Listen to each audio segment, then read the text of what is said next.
SwayamPrabha. Digital India. Educated India.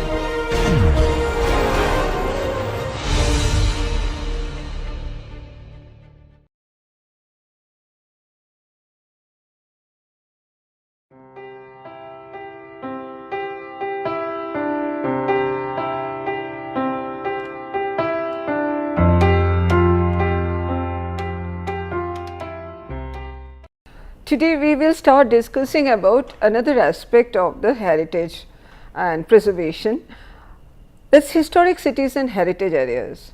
So far we have been discussing mainly about individual structures, monuments and so forth, their maintenance, repair, decay, other thing.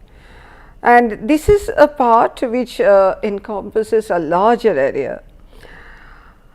Let's talk about, let's say as an example, the Red Fort in Delhi, which is a World Heritage Site. We know in its close vicinity also a Jama Masjid and also Fatehpuri Mosque is there. But when we see the city of Delhi before the siege in 1858, we see is not only the Jama Masjid and Red Fort, which you can clearly see here, and the Jama Masjid, there is a fort, and so there is a boundary which is there, and this is the monuments what we see here, this is the Jama Masjid. But what is important is that there is also a spine which is the commercial spine and a larger area, residential and commercial area, which comprise this what we call Shahjahanabad or Old City. This monument cannot exist in isolation, it has to have, and it did have, a very intricate township and very strong living heritage areas. Chandni Chowk, which is beautiful buildings, it is not a monument but a group of buildings, which is a picture from 1858, and this is that spine which I have talked about. This is what is Chandni Chowk today, 2015. It has changed a lot. Red Fort is there, Jama Masjid is there, some of these structures are also there, but when we talk about or think about Old Delhi or Shahjahanabad, we think about the crowding, congestion, lack of infrastructure, but still it is a very vibrant area, and still we can find these beautiful structures, the Mughal era architecture in Old Delhi, which are residential structures still there. So that is what is in historic area. It is not only monuments, there are other things, other lesser structures, beautiful structure, activities, infrastructure, lived in areas. And this is what we call the historic area and heritage district, and we can't talk about monuments in isolation of that area. So that we have talked about Old Delhi, where we see a monument, and also the commercial districts or the heritage areas, but there are many other examples like that. This is the Bhadra Fort in Ahmedabad, which is actually the nucleus, the genesis of Ahmedabad, which is the old city of Ahmedabad. And we also see that there are various neighborhoods which are the wooden structures, which recently has been declared as a World Heritage City, and these two are complementary to each other. This is a case of Fort Kochi, Mutton Cherry, and also there is the synagogue and the old town. So these together in each and every case comprise what is the heritage district. Let us take another example which is not in India but Florence in Italy. This is the area where there are churches, very historic structures, monument, but also there are lesser significant, historically significant. There are a group of buildings which comprise and which talks about the layers of history that this area has passed through. And this area are very much lived in city. They are preserved, yes, but also there are new buildings which are coming up, because it is changing, but not abruptly, but slowly and in harmony with the structure, with the pattern, with the activities. Activities are also changing. So let us see that since when we have been talking about this historic area and urban district as a definite policy guidelines. It started of the World War, Second World War, after the destruction of the many of the cities in Europe in the World War II, And you can see the London, that some of the structures are there, and there is a lot of demolition and destruction which happened due to the war. And primary objective in 1940s and 1950s was the reconstruction of this area. Many of the European cities started reconstructing or new development in the old areas, but many of these cities went back in reconstructing that area, keeping the historic fabric. We have seen Warsaw, that is a very unique example, but there are many other examples. So, there was a realization that it's not only the monuments we should talk about, it is the monument is a part of a larger area or historic fabric, and various initiatives at the national level for protection of historic urban areas happened since that time. We remember the 1964 Venice Charter, which was talking about the certain guidelines and the principles of the conservation of the individual structures. The major objective of Venice Charter was that what? To promote legislation for safeguarding historic center. It was already there, this concept of historic center, which should keep in view the necessity both of safeguarding and improving these historic centers and integrating them with contemporary life. So, let us see what it is talking about. It is talking about the safeguarding the historic center. So, safeguarding, we must keep in mind that it is trying to keep that, but also what is talking about is the improving this historic center and also integrating them with the contemporary life. So, these are very important points, that how to integrate them in the contemporary life, the historic fabric, because if it is to be a lived in city, not a museum city, how do we integrate that? How do you keep the relationship of the monuments and the historic fabric which is surrounding the monuments? There may be one monument, several monuments, and the open spaces, the street pattern, activities. There are a lot which can be talked about. So, this become one of the, this was already there in the Venice Charter.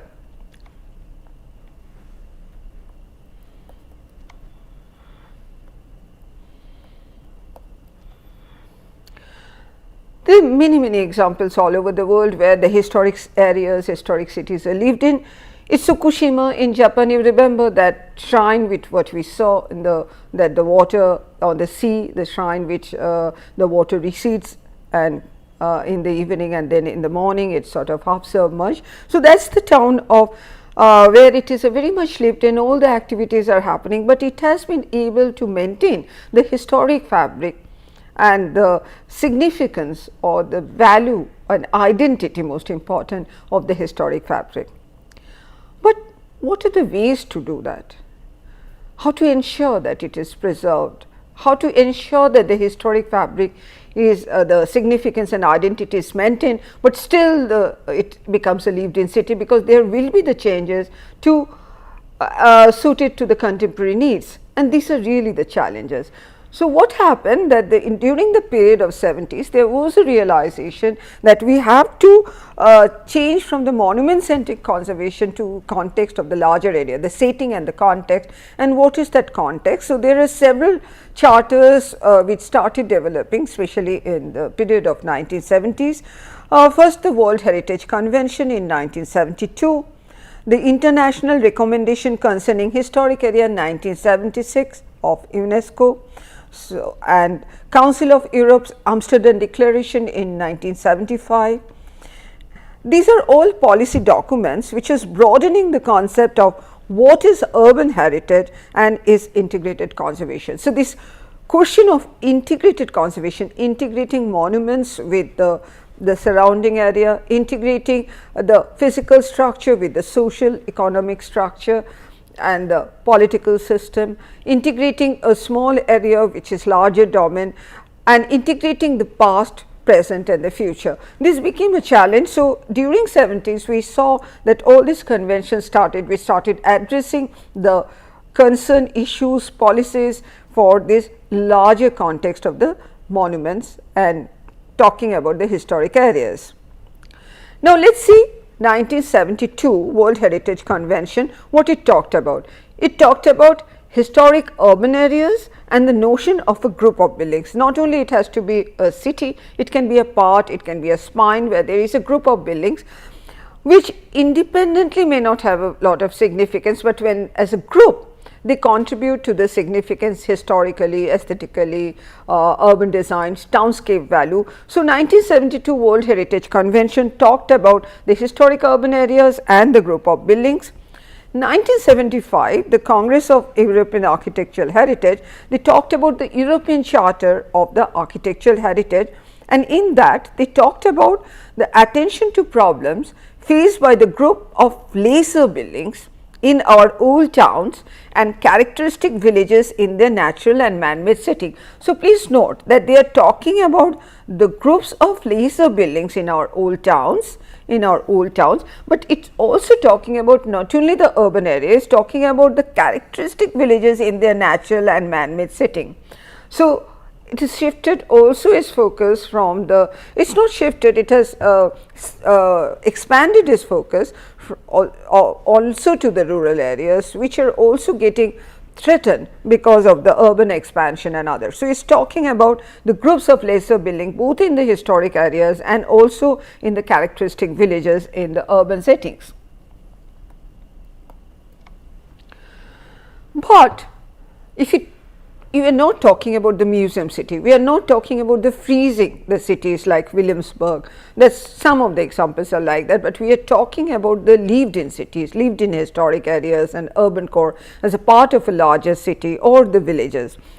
Now, to do that, it is not only important to talk about the technicalities of the preservation, conservation or the fabric preservation, it also has to take in account the legal, the administrative, financial, technical support based on the cooperation of the stakeholders.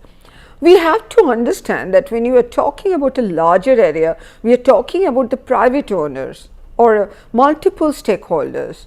We are not talking about sort of taking these buildings under the government.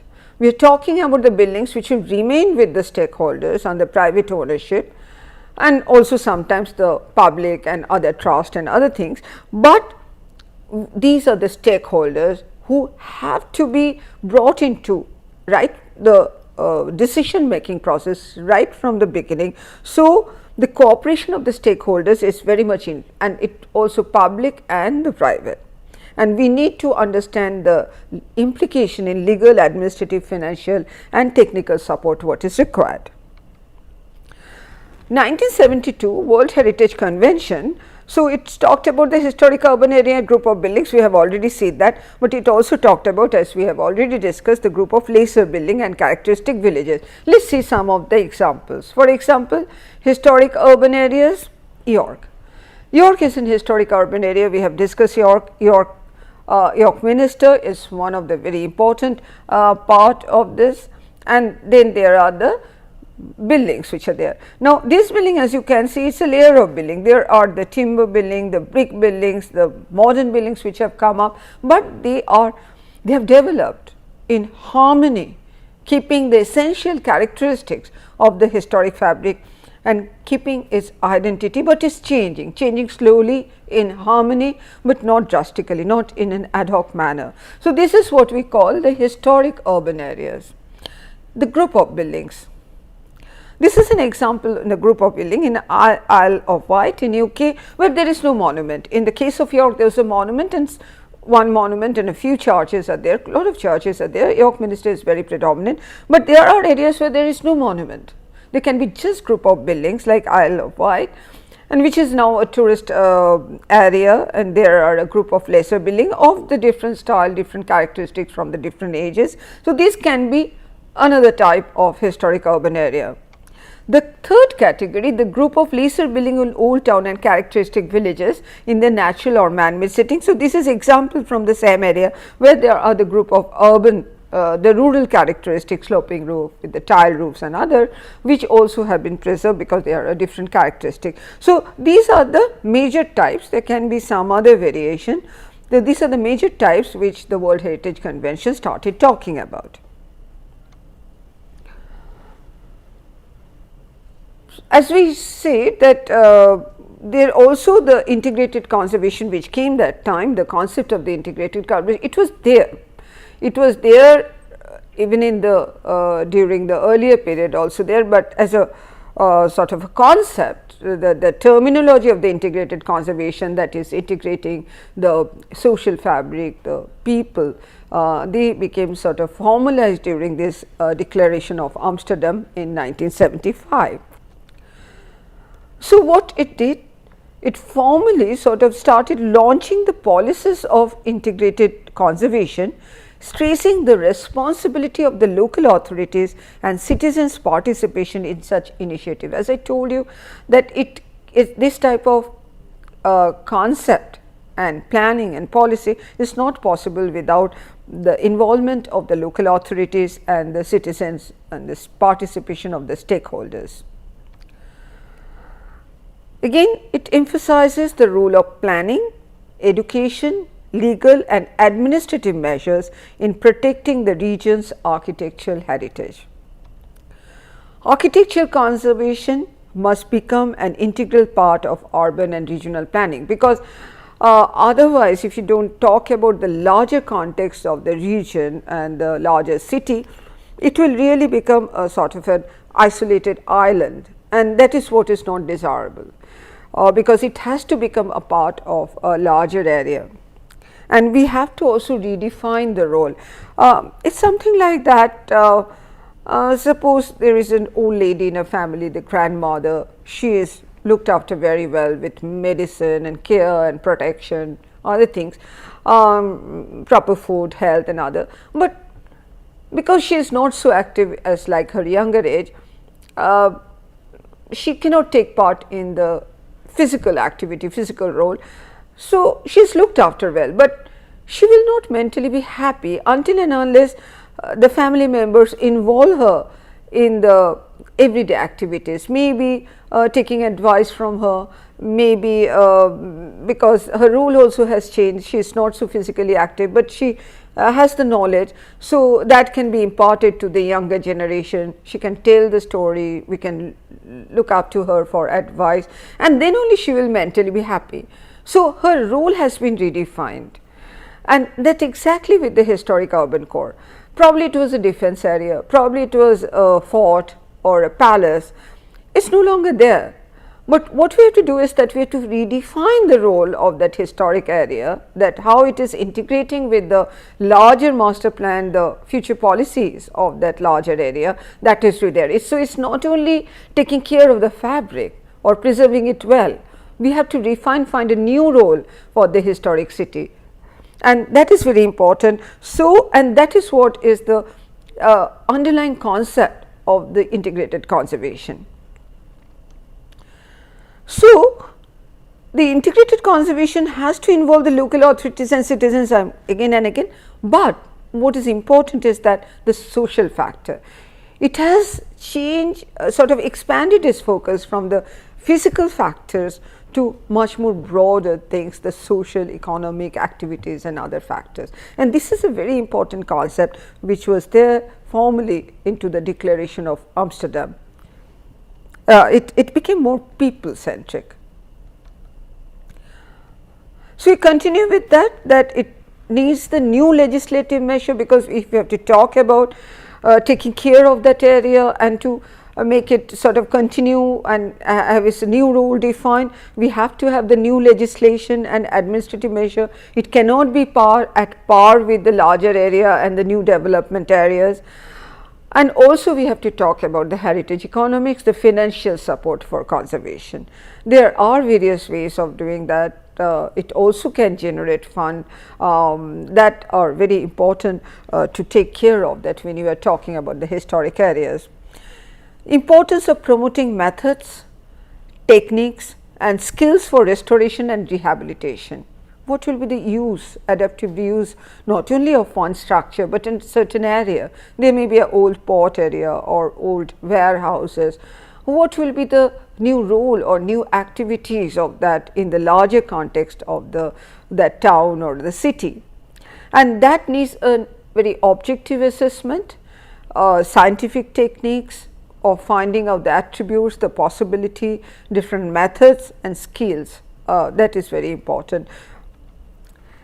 And what is important is that then these are so specialized things. There is a more than the specialized, it needs a new approach to look at the old area, that it's not only a museum city, it is a living city.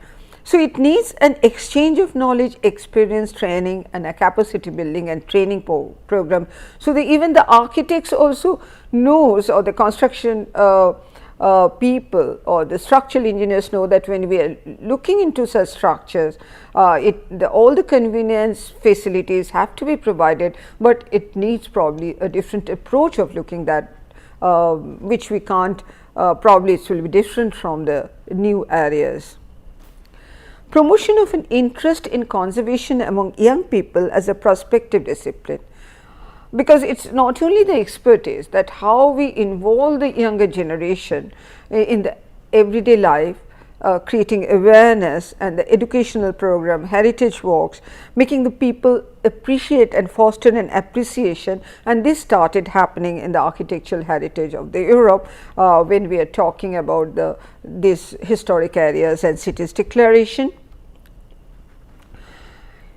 It followed 1976, we had the Nairobi, where UNESCO adopts international recommendation concerning safeguarding and contemporary role of the historic cities. You see, again and again I am saying safeguarding and contemporary role of the historic areas. So, let us see what are the principles.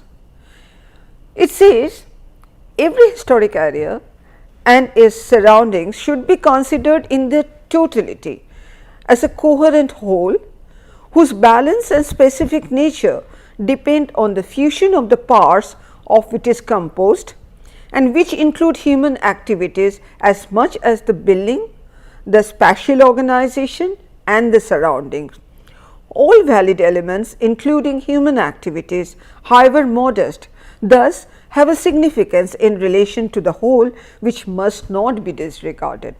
So, let us see what is talking about. It is talking about a coherent whole. It is also talking about a fusion of parts. So, even in that whole there can be parts, because it has a layers of history. There are different parts, or even in one part there are the buildings of different period. The spatial organization, the road layout, the open spaces, water bodies, the gardens and the surrounding, that what is the setting of this historic areas, all are there, but also important is the human activities, past activities, present activities, redefinition of the activity and in relation to the whole. That means, it should have a relationship of a larger region or the larger city, that is given in the article 3 of this Nairobi 1976 declaration. So, as I say, the in relation to the whole is very important. So, it is a parts also important, but it is a holistic integrated approach. So, that takes us, gives us some idea about the concept of the integrated urban conservation, how it developed, and the focus shifted from the individual monument centric to the concept of the historic area and the setting, where monuments and its surrounding area, or groups of buildings or group of structure and open spaces, or the rural areas, the village structure, which is of a significant characteristic, they all became important and they were included in the various charters and conventions. In our next lecture, we will continue with this, and we will talk in more detail about some of the specific example of that, how these issues of the historic areas have been addressed. Thank you.